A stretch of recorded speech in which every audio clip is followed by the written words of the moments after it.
Hello students.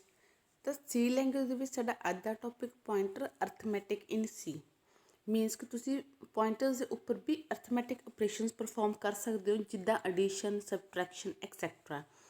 ਤਾਂ ਪੁਆਇੰਟਰਸ ਕੀ ਨੇ? ਜਿਨ੍ਹਾਂ ਦੇ ਵਿੱਚ ਕਿਸੇ ਵੇਰੀਏਬਲ ਦਾ ਐਡਰੈਸ ਸਟੋਰ ਹੈ, ਤਾਂ ਉਹਨਾਂ ਦਾ ਜਿਹੜਾ ਰਿਜ਼ਲਟ ਹੈ ਅਰਥਮੈਟਿਕ ਆਪਰੇਸ਼ਨਸ ਤੋਂ ਬਾਅਦ ਮੀਨਸ ਕਿ ਤੁਹਾਡੇ ਕੋਲ ਇੱਕ ਪੁਆਇੰਟਰ ਹੈ ਤੇ ਇੱਕ ਤੁਸੀਂ ਕੋਈ ਆਪਰੈਂਡ ਦੀ ਇੰਟੀਜਰ ਆਪਰੈਂਡ ਦੀ ਵੈਲਿਊ ਐਡ ਕਰ ਰਹੇ ਹੋ, ਸਪੋਜ਼ ਕਰੋ, ਤਾਂ ਤੁਹਾਡੇ ਕੋਲ ਰਿਜ਼ਲਟ ਵੀ ਉਹਦਾ ਪੁਆਇੰਟਰ ਹੀ ਆਏਗਾ।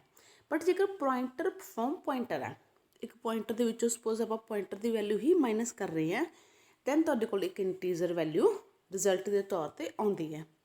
ਤਾਂ ਇਸ ਤਰੀਕੇ ਅਸੀਂ ਕੰਮ ਕਰਦੇ ਤੁਹਾਡੇ ਪੁਆਇੰਟਰਸ ਦੇ। ਮੀਨਸ ਕਿ ਪੁਆਇੰਟਰਸ ਦੇ ਨਾਲ ਜੇ ਤੁਸੀਂ ਕਿਸੇ ਇੰਟੀਜਰ ਵੈਲਿਊ ਨੂੰ ਪਲੱਸ ਮਾਈਨਸ ਕਰ ਰਹੇ ਹੋ ਤਾਂ ਆਨਸਰ ਤੁਹਾਡੇ ਕੋਲ ਪੁਆਇੰਟਰ ਆਏਗਾ। ਜੇਕਰ ਪੁਆਇੰਟਰ ਤੇ ਪੁਆਇੰਟਰ ਦੋਨਾਂ ਦੇ ਉੱਪਰ ਆਪਰੇਸ਼ਨ ਪਰਫਾਰਮ ਕਰ ਰਹੇ ਹੋ, ਐਡੀਸ਼ਨ ਸਬਟਰੈਕਸ਼ਨ, ਤਾਂ ਤੁਹਾਡੇ ਕੋਲ ਜਿਹੜਾ ਰਿਜ਼ਲਟ ਹੈ ਉਹ ਇੰਟੀਜਰ ਵੈਲਿਊ ਆਏਗੀ। ਤਾਂ ਬਹੁਤ ਸਾਰੇ ਇੱਦਾਂ ਦੇ ਆਪਰੇਸ਼ਨਸ ਨੇ ਜਿਹੜੇ ਅਸੀਂ ਪੁਆਇੰਟਰਸ ਦੇ ਉੱਪਰ ਪਰਫਾਰਮ ਕਰ ਸਕਦੇ ਹਾਂ, ਜਿੱਦਾਂ ਕਿ ਇੰਕਰੀਮੈਂਟ, ਡੀ ਇੰਕਰੀਮੈਂਟ, ਐਡੀਸ਼ਨ, ਸਬਟਰੈਕਸ਼ਨ ਤੇ ਕੰਪੈਰੀਜ਼ਨ। ਸਭ ਤੋਂ ਪਹਿਲਾਂ ਸਮਝਦੇ ਬੇਸਿਕਸ ਹੈ ਕਿ ਅਰਥਮੈਟਿਕ ਆਪਰੇਸ਼ਨਸ ਕਿਵੇਂ ਕੰਮ ਕਰਦੇ ਹੈਗੇ। ਤਾਂ ਪਹਿਲਾਂ ਵੀ ਅਸੀਂ ਦੇਖਿਆ ਕਿ ਪੁਆਇੰਟਰਸ ਦੇ ਵਿੱਚ ਐਡਰੈਸ ਸਟੋਰ ਹੁੰਦਾ, ਤੇ ਐਡਰੈਸ ਵੀ ਇੱਕ ਤਰ੍ਹਾਂ ਦੀ ਕੀ ਇੱਕ ਨੂਮੈਰਿਕ ਵੈਲਿਊ ਹੈ। ਇਸੇ ਕਰਕੇ ਅਸੀਂ ਉਹਨਾਂ ਦੇ ਉੱਪਰ arithmetic operations like plus minus ਇੱਦਾਂ ਦੇ ਜਿਹੜੇ ਆਪਰੇਸ਼ਨਸ ਨੇ ਉਹ ਪਰਫਾਰਮ ਕਰਦੇ ਹਾਂ। ਹੁਣ ਇੱਕ ਐਗਜ਼ਾਮਪਲ ਦੇ ਥਰੂ ਸਮਝਦੇ ਹਾਂ ਕਿ ਕੰਮ ਕਰਨਾ ਕਿੱਦਾਂ ਆ। ਸਪੋਜ਼ ਤੁਹਾਡਾ ਇੱਕ ਪੁਆਇੰਟਰ ਹੈ ਜਿਹੜਾ ਕਿ ਇੰਟੀਜਰ ਪੁਆਇੰਟਰ ਹੈ, ਅਤੇ ਉਹ ਪੁਆਇੰਟ ਕਰ ਰਿਹਾ 1000 ਐਡਰੈਸ ਨੂੰ। ਮੀਨਸ ਕਿ ਕਿਸੇ ਵੇਰੀਏਬਲ ਦਾ ਐਡਰੈਸ ਹੈ 1000 ਅਤੇ ਉਹਨੂੰ ਸਾਡਾ ਪੁਆਇੰਟਰ ਪੀ ਪੁਆਇੰਟ ਕਰ ਰਿਹਾ।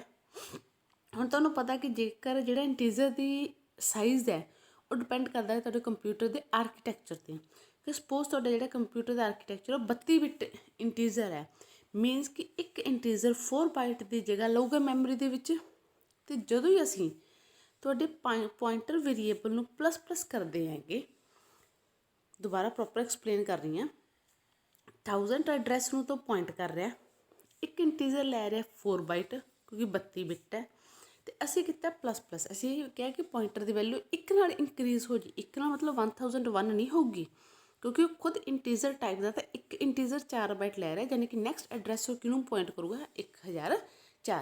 1004 ਨੂੰ ਪੁਆਇੰਟ ਕਰੂ ਕਿਉਂਕਿ ਉਹ ਸਿੱਧੇ 4 ਬਾਈਟਸ ਨੈਕਸਟ 'ਤੇ ਚਲਾ ਜਾਂਦਾ ਹੈਗਾ।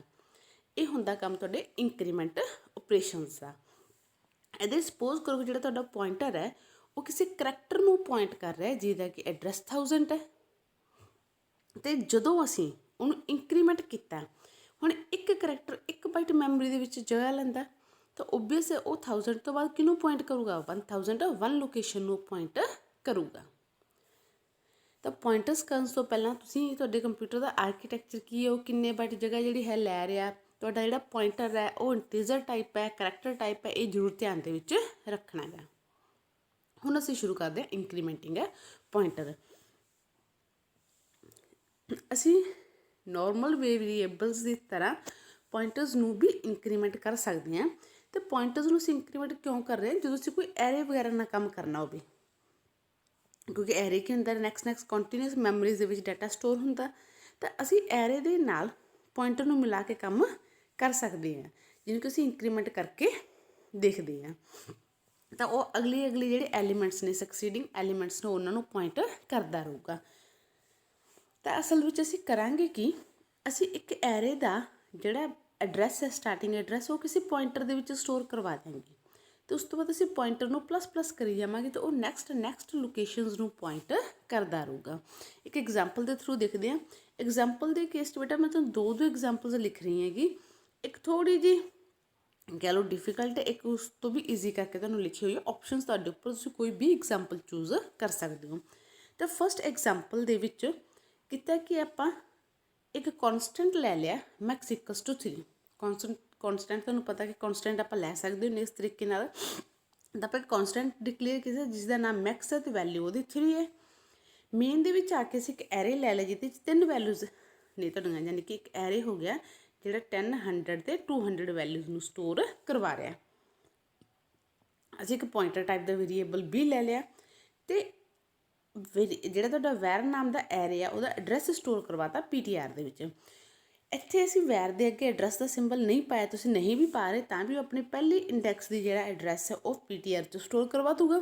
ਯਾਨੀ ਕਿ ਹੁਣ ਤੁਹਾਡਾ PTR ਐਰੇ ਦੀ ਪਹਿਲੀ ਵੈਲਿਊ ਨੂੰ ਪੁਆਇੰਟ ਕਰ ਰਿਹਾ।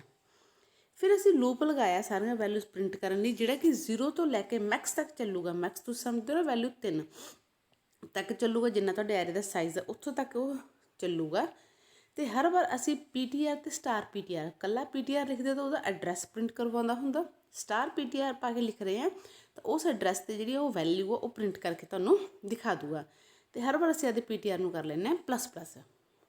ਕਲੀਅਰ ਹੈ। ਤਾਂ ਉਹੀ ਐਰੇ ਦੇ ਨੋਰਮਲ ਵੈਲਿਊ ਜਿਹੜੀਆਂ ਅਸੀਂ ਪ੍ਰਿੰਟ ਕਰਦੇ ਰਹੇ ਹੈਗੇ 0 ਤੋਂ ਐਂਡ ਤੱਕ ਚੱਲ ਕੇ, ਉਹਨੂੰ ਅਸੀਂ ਪੁਆਇੰਟਰ ਦੀ ਹੈਲਪ ਨਾਲ ਵੀ ਪ੍ਰਿੰਟ ਕਰਵਾ ਸਕਦੇ ਹਾਂ। ਜਿਹੜਾ ਦੂਸਰਾ ਆਲਟਰਨੇਟਿਵ ਤੁਹਾਨੂੰ ਮੈਂ ਕਹਿ ਰਹੀ ਸੀ ਬੇਟਾ ਕਿ ਮੈਕਸ ਨਾਲੋਂ ਨਹੀਂ ਲੈਣਾ, ਤਾਂ ਤੁਸੀਂ ਐਰੇ ਦਾ ਡਾਇਰੈਕਟ ਸਾਈਜ਼ ਹੀ ਦੇ ਦਿਓ ਕਿ ਐਰੇ ਸਾਡਾ 3 ਸਾਈਜ਼ ਦਾ, ਆਪਦੀਆਂ ਵੈਲਿਊਜ਼ ਨੇ, ਇੱਕ ਪੁਆਇੰਟਰ ਲਿਆ, integer data type the variable I ਲਿਆ, ਐਰੇ ਦਾ ਐਡਰੈਸ ਪੁਆਇੰਟਰ ਦੇ ਵਿੱਚ ਸਟੋਰ ਕਰਵਾਇਆ। ਅਤੇ ਅਸੀਂ ਕਿ ਜਿੰਨਾ ਟਾਈਮ ਅਸੀਂ 0 ਤੋਂ 3 ਤੋਂ ਘੱਟ ਆ, ਸਾਡੀਆਂ ਵੈਲਿਊਜ਼ 3 ਆ ਨਾ, 0 1 2 ਘੱਟ ਆ, ਉਹਨਾਂ ਟਾਈਮ I ਨੂੰ ++ ਕਰੇ ਅਤੇ PTR ਅਤੇ ਸਟਾਰ PTR ਦੀਆਂ ਜਿਹੜੀਆਂ ਵੈਲਿਊਜ਼ ਨੇ, ਮਤਲਬ ਐਡਰੈਸ ਅਤੇ ਉਹਦੇ ਅੰਦਰਲੀ ਵੈਲਿਊਜ਼ ਨੂੰ ਪ੍ਰਿੰਟ ਕਰੇ ਅਤੇ ਹਰ ਵਾਰ ਆਪਦੇ PTR ਨੂੰ ਵੀ ਇੱਕ ਇੰਕਰੀਜ਼ ਕਰ ਲਈ। ਜਿੱਦਾਂ ਪਹਿਲਾਂ ਜਿਹੜਾ PTR ਸੀ ਉਹ 10 ਨੂੰ ਪੁਆਇੰਟ ਕਰ ਰਿਹਾ ਸੀ, ਜਦੋਂ PTR ++ ਕੀਤਾ ਤਾਂ ਉਹ 100 ਨੂੰ ਪੁਆਇੰਟ ਕਰੂ, ਦੈਨ 200 ਨੂੰ। ਇਸ ਤਰੀਕੇ ਨਾਲ ਜਿਹੜੀ ਤੁਹਾਡੀ ਪੁਆਇੰਟਰਸ ਨੇ ਤੁਸੀਂ ਉਹਨਾਂ ਨੂੰ ਇੰਕਰੀਮੈਂਟ ਕਰਕੇ ਸਕਸੀਡਿੰਗ ਐਲੀਮੈਂਟਸ ਨੂੰ ਪੁਆਇੰਟ ਕਰਵਾ ਸਕਦੇ ਹੋ, ਮਤਲਬ ਐਰੇ ਦੀਆਂ ਵੈਲਿਊਜ਼ ਨੂੰ ਪ੍ਰਿੰਟ ਕਰਕੇ ਦਿਖਾ ਸਕਦੇ ਹੋ। ਨੈਕਸਟ ਡੀ ਇੰਕਰੀਮੈਂਟਿੰਗ ਹੈ ਪੁਆਇੰਟਰ। ਇਹ ਆਪਾਂ ਬੈਕ ਵਾਲਾ ਕਨਸੈਪਟ ਹੀ ਲੈ ਕੇ ਚੱਲੇ ਹਾਂ। ਉਹਦੇ ਵਿੱਚ ਅਸੀਂ ਕੀ ਕੀਤਾ ਸੀ, ਸਟਾਰਟਿੰਗ ਵੈਲਿਊ ਤੋਂ ਇੱਕ ਇੰਕਰੀਜ਼ ਹੋ ਕੇ ਅੱਗੇ ਜਾ ਰਹੀ ਸੀ। ਹੁਣ ਅਸੀਂ ਡੀ ਇੰਕਰੀਮੈਂਟ ਕਰਕੇ ਦਿਖਾਉਣਾ, ਪੁਆਇੰਟਰ ਨੂੰ ਘਟਾ ਕੇ ਦਿਖਾਉਣਾ, ਤਾਂ ਅਸੀਂ ਸਟਾਰਟ ਇੱਧਰੋਂ ਲਾਸਟ ਤੋਂ ਚੱਲਾਂਗੇ। ਪਹਿਲਾਂ 200 ਪ੍ਰਿੰਟ ਕਰਵਾਵਾਂਗੇ, ਫਿਰ 100, ਫਿਰ 10। ਇਹ ਆਪਣੇ ਸਾਡਾ ਪੁਆਇੰਟਰ ਕੀ ਹੁੰਦਾ ਰਹੂਗਾ, ਡਿਕਰੀਜ਼ ਹੁੰਦਾ ਰਹੂਗਾ। ਕਰ ਕਿੱਦਾਂ ਰਹੇ ਅਸੀਂ, ਉੱਦਾਂ ਹੀ ਐਰੇ ਲੈਣ ਦੇ ਲਈ ਅਸੀਂ ਇੱਕ ਮੈਕਸੀਮਮ ਵੈਲਿਊ ਲੈ ਲਈ 3, ਨੀਚੇ ਇੱਕ ਐਰੇ ਡਿਕਲੇਅਰ ਕੀਤਾ ਜਿਹਦੇ ਵਿੱਚ ਕਿ 3 ਵੈਲਿਊਜ਼ ਨੇ, ਪੁਆਇੰਟਰ ਲਿਆ। ਪੁਆਇੰਟਰ ਦੇ ਵਿੱਚ ਜਿਹੜਾ ਐਡਰੈਸ ਦਿੱਤਾ ਉਹ ਅਸੀਂ ਦਿੱਤਾ ਗਾ ਵੇਰੀਏਬਲ ਜਿਹੜਾ ਸਾਡਾ ਨਾਮ ਦਾ ਐਰੇ ਹੈ ਉਹਦੀ ਮੈਕਸ -1, ਯਾਨੀ ਕਿ ਉਹਦੀ 2 ਵਾਲੀ ਵੈਲਿਊ। ਇੱਥੇ ਤੁਸੀਂ ਮੈਕਸ -1 ਕੱਟ ਕੇ ਡਾਇਰੈਕਟ 2 ਵੀ ਦੇ ਸਕਦੇ ਹੋ, ਕਿਉਂਕਿ ਓਬੀਅਸ ਹੈ ਇਹ 0 ਵਾਲੀ ਐਡਰੈਸ ਹੈ, ਇਹ 1 ਵਾਲਾ ਐਡਰੈਸ ਹੈ, 2 ਵਾਲਾ ਐਡਰੈਸ ਹੈ। ਤਾਂ ਸਿੱਧਾ ਕਹਿ ਸਕਦੇ ਹਾਂ ਕਿ ਜਿਹੜੀ ਐਰੇ ਦੀ 2 ਐਡਰੈਸ 'ਤੇ ਵੈਲਿਊ ਪਈ ਹੈ ਉਹ PTR ਦੇ ਵਿੱਚ ਸਟੋਰ ਕਰ ਦੇ। ਅਤੇ ਆਈ ਅਸੀਂ ਸ਼ੁਰੂ ਕਰ ਲਈ ਮੈਕਸ ਤੋਂ ਲੈ ਕੇ ਜਿੰਨਾ ਟਾਈਮ ਉਹ 0 ਤੋਂ ਵੱਡੀ ਹੈਗੀ ਜਾਂ ਬਰਾਬਰ ਨਹੀਂ ਹੁੰਦੀ, ਉਹਨਾਂ ਟਾਈਮ ਉਹ ਕਰੂਗੀ ਕਿ PTR ਅਤੇ ਸਟਾਰ PTR ਦੀਆਂ ਜਿਹੜੀਆਂ ਵੈਲਿਊਜ਼ ਨੇ, ਮਤਲਬ ਐਡਰੈਸ ਅਤੇ ਉਹਦੇ ਅੰਦਰਲੀ ਵੈਲਿਊਜ਼ ਪ੍ਰਿੰਟ ਕਰਕੇ ਦਿਖਾਊਗੀ। ਇਸ ਦਾ ਆਲਟਰਨੇਟਿਵ ਹੈ ਕਿ ਤੁਸੀਂ ਇਸ ਤਰੀਕੇ ਨਾਲ ਵੀ ਲੈ ਸਕਦੇ ਹੋ, ਡਾਇਰੈਕਟ ਇੱਕ ਐਰੇ ਹੀ ਲਓ, 3 ਸਾਈਜ਼ ਦਾ ਵੈਲਿਊਜ਼ ਦੇ ਦਿਓ, ਪੁਆਇੰਟਰ ਡਿਕਲੇਅਰ ਕਰ ਲਓ ਤੁਹਾਡਾ, ਅਤੇ ਲਾਸਟ ਵਾਲਾ ਐਡਰੈਸ, ਆਹ ਵਾਲਾ ਐਡਰੈਸ ਜਿਹੜਾ PTR ਦੇ ਵਿੱਚ ਪਾ ਦਿਓ। ਅਤੇ ਇਹ ਕੀ ਹੈ, ਵੈਰ ਨਾਮ ਦੇ ਐਰੇ ਦੀ ਦੂਜੀ ਵੈਲਿਊ, ਦੂਸਰੇ ਇੰਡੈਕਸ ਵਾਲੀ ਵੈਲਿਊ ਦੇ ਵਿੱਚ ਅਸੀਂ ਸਟੋਰ ਕਰਵਾਤੀ। ਅਤੇ ਅਸੀਂ ਇੱਥੇ ਲੂਪ ਲਗਾਇਆ ਜਿਹੜਾ ਕਿ ਬੈਕ ਤੋਂ ਚੱਲ ਰਿਹਾ ਗਾ, ਤਾਂ ਉਹਦੇ ਲਈ ਤੁਸੀਂ ਕਿੱਦਾਂ ਕਰ ਸਕਦੇ ਹੋ, ਅਸੀਂ ਲਿਖਿਆ I 2 ਤੋਂ ਸ਼ੁਰੂ ਹੋ ਕੇ ਜਿੰਨਾ ਟਾਈਮ 0 ਤੋਂ ਵੱਡੀ ਹੈ ਜਾਂ ਬਰਾਬਰ ਨਹੀਂ ਹੁੰਦੀ ਸੀ, = ਵੀ ਪਾ ਸਕਦੇ ਹੋ, ਉਹਨਾਂ ਟਾਈਮ ਉਹ PTR ਅਤੇ ਸਟਾਰ PTR ਨੂੰ ਪ੍ਰਿੰਟ ਕਰਦਾ ਰਹੇ ਅਤੇ ਹਰ ਵਾਰ ਤੁਹਾਡੇ ਪੁਆਇੰਟਰ ਨੂੰ ਕਰੇ ਡਿਕਰੀਜ਼, ਮਾਈਨਸ ਕਰੇ। ਇੱਥੇ ਜਿਹੜਾ ਜ਼ਰੂਰੀ ਚੀਜ਼ ਹੈ ਬੇਟਾ, ਤੁਸੀਂ ਇੱਥੇ ਜਿਹੜੇ ਲੂਪ ਬੈਕ ਲੂਪ ਨਾ ਵੀ ਲਗਾ ਕੇ ਤੁਸੀਂ ਲੂਪ 0 ਤੋਂ <3 ਵੀ ਲਗਾ ਸਕਦੇ ਹੋ, ਪਿਛਲੀ ਐਗਜ਼ਾਮਪਲ ਦੀ ਤਰ੍ਹਾਂ ਹੀ, ਬਟ ਪੁਆਇੰਟਰ ਦੇ ਵਿੱਚ ਐਡਰੈਸ ਲਾਸਟ ਐਲੀਮੈਂਟ ਦਾ ਸਟੋਰ ਕਰਵਾਓ ਅਤੇ ਹਰ ਵਾਰ ਪ੍ਰਿੰਟ ਕਰਵਾਉਣ ਤੋਂ ਬਾਅਦ ਪੁਆਇੰਟਰ ਨੂੰ ਕਰਦੇ ਰਹੋ -। ਤਾਂ ਪੁਆਇੰਟਰਸ ਦੀ ਹੈਲਪ ਨਾਲ ਅਸੀਂ ਐਰੇ ਨੂੰ ਬੈਕ ਤੋਂ ਵੀ ਪ੍ਰਿੰਟ ਕਰਵਾ ਕੇ ਦਿਖਾ ਸਕਦੇ ਹਾਂ। ਨੈਕਸਟ ਟੌਪਿਕ ਹੈ ਤੁਹਾਡਾ ਪੁਆਇੰਟਰ ਕੰਪੈਰੀਜ਼ਨਸ। ਤੁਸੀਂ ਪੁਆਇੰਟਰਸ ਨੂੰ ਕੰਪੇਅਰ ਕਰ ਸਕਦੇ ਹੋ, 2 ਪੁਆਇੰਟਰਸ ਨੂੰ ਕੰਪੇਅਰ ਕਰ ਸਕਦੇ ਹੋ ਕਿ ਉਹ ਇਕੁਅਲ ਨੇ, <= ਇਸ ਤਰ੍ਹਾਂ ਕਰਕੇ। ਯਾਨੀ ਕਿ ਪੁਆਇੰਟਰਸ ਨਾਲ ਤੁਸੀਂ ਰਿਲੇਸ਼ਨਲ ਆਪਰੇਟਰਸ ਜਿੱਦਾਂ ਕਿ <= ਇਹਨਾਂ ਨੂੰ ਯੂਜ਼ ਕਰ ਸਕਦੇ ਹੋ।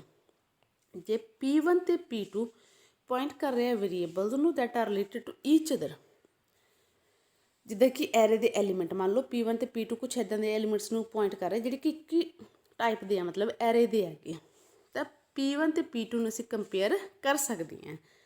ਕਰਾਂਗੇ ਕਿੱਦਾਂ, ਐਗਜ਼ਾਮਪਲ ਦੇ ਵਿੱਚ 1 by incrementing the variable pointer as long as the address to which point is either less than or equal to the address of last element of array which is dash।